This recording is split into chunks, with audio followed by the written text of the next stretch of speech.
kabar anak-anak hebat? Semoga anak-anak selalu dalam keadaan yang baik, sehat, dan tetap semangat untuk belajar.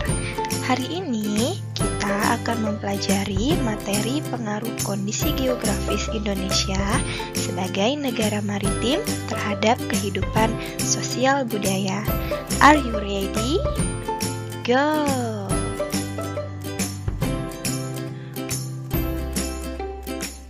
Daratan dan perairan di Indonesia sangatlah luas. Indonesia dikenal memiliki letak geografis yang strategis. Jika melihat letak geografisnya, Indonesia terletak di antara benua Asia dan Australia, serta Samudra Hindia dan Pasifik. Indonesia dijuluki sebagai negara maritim atau negara yang memiliki perairan besar dan luas.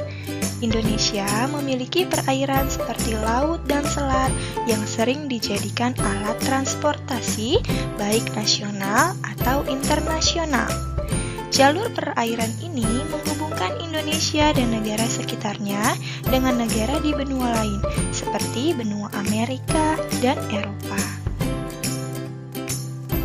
Luasnya perairan yang ada di seluruh wilayah Indonesia sangat berpengaruh pada mata pencaharian masyarakatnya.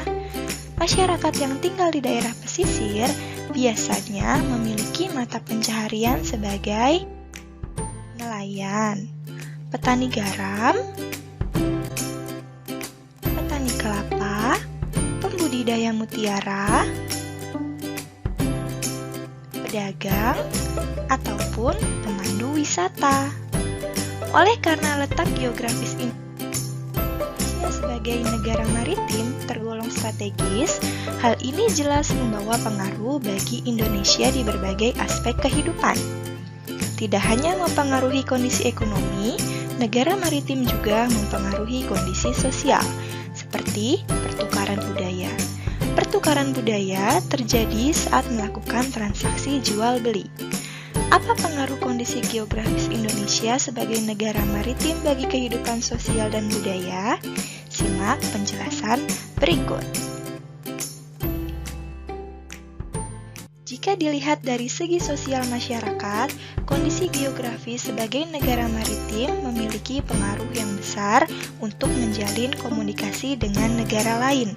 Salah satunya adalah jalur perdagangan.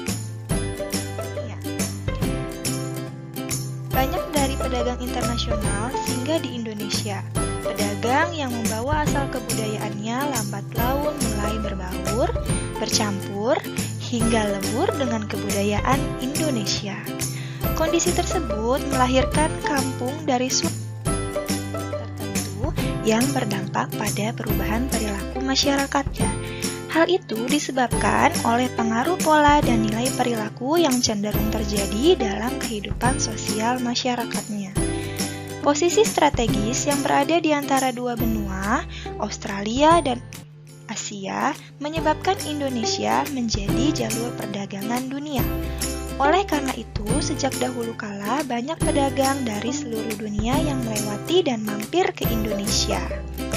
Para pedagang yang mampir di Indonesia berasal dari beragam negara dengan budaya dan adat yang berbeda.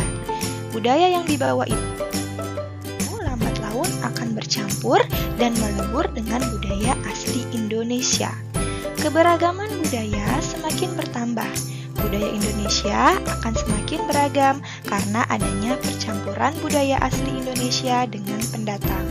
Tidak hanya itu, masyarakat juga bisa mengenalkan budaya Indonesia dan menambah pengetahuan mengenai budaya luar Indonesia.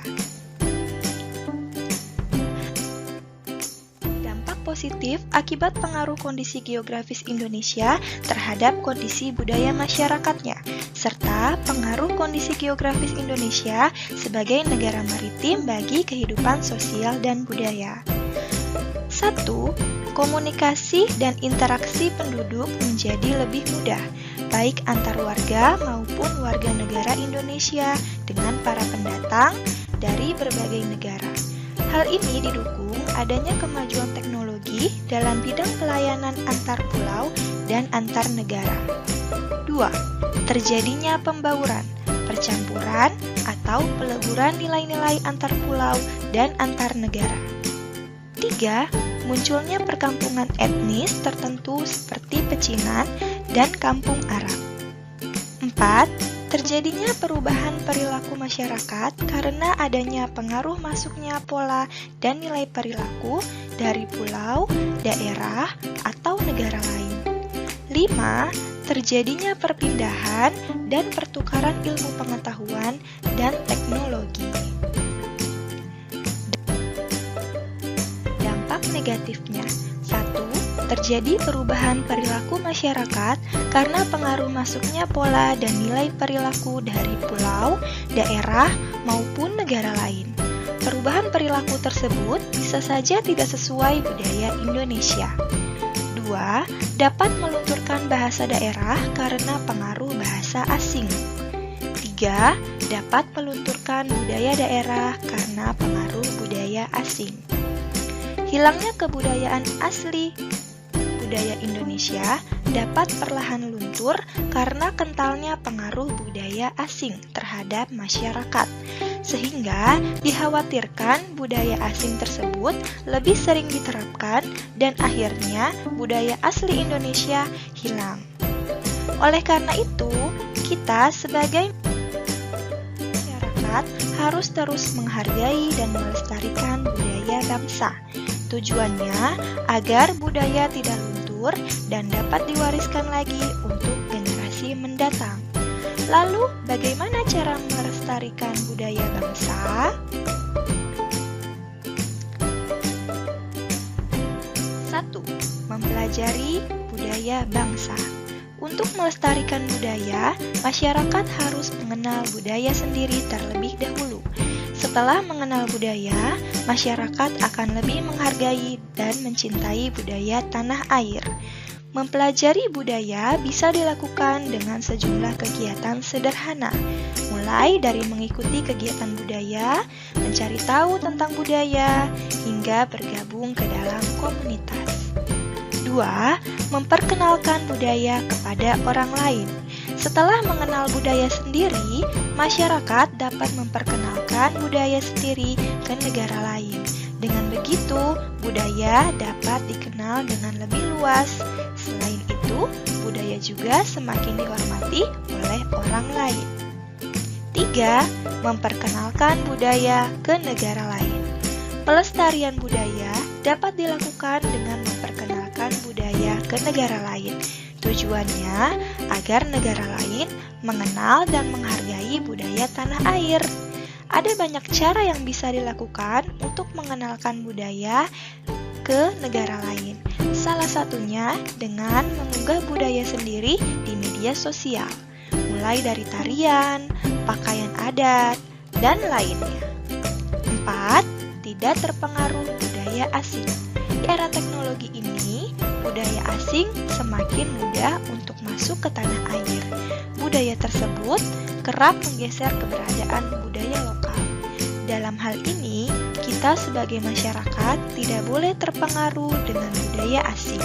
Kita harus tetap mencintai budaya sendiri dan mempertahankan budaya lokal. Yang bisa Bu Guru-guru sampaikan hari ini semoga bermanfaat untuk kalian semua. Terima kasih. Wassalamualaikum warahmatullahi wabarakatuh.